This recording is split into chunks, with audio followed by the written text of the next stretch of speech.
Hello guys, welcome to our channel kids Bible stories. बच्चों, आज हम आपको सदूम और अमूरा की बर्बादी की कहानी सुनाएंगे। प्यारे बच्चों, खुदा हमेशा उनको सजा देता है जो उसके हुक्मों को नहीं मानता।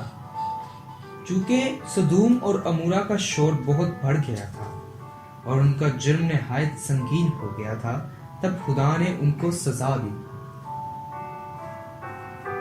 तब वो मर्द वहां से उठे और उन्होंने सदूम का रुख किया और अब्राहम उनको रुखसत करने को उनके साथ हो लिया।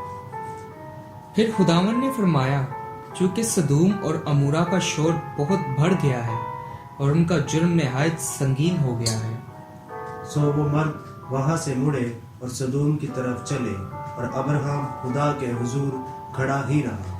तब अब्राहम ने खुदा से कहा, क्या तू नेक को बद के साथ हलाक करेगा? अब्राहम खुदा के हुजूर खड़ा रहा और कहा कि सदूम को तबाह ना करे।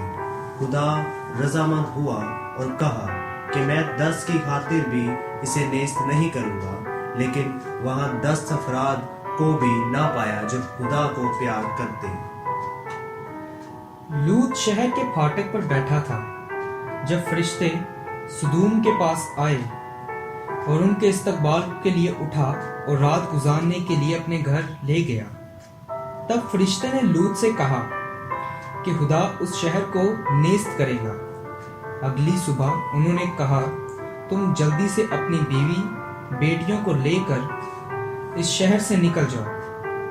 उन्होंने शहर से लूत और उसकी बीवी और बेटियों को निकालने में जल्दी की और उस छोटे गिरोह को खबरदार किया कि पीछे मुड़के ना देखें।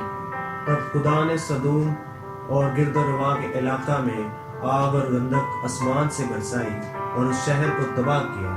लूत की बीवी अपने आप को रोक ना सकी और पीछे मुड़कर देखा और नमक का सतून बन गई। कितनी अफसोसनाक कहानी है। लूत ने खुदगर्जी से अपने लिए एक खूबसूरत इलाके का चुनाव किया, लेकिन अपनी बीवी और घर को खो दिया। खुदा चाहता है कि हम बदी से दूर रहें।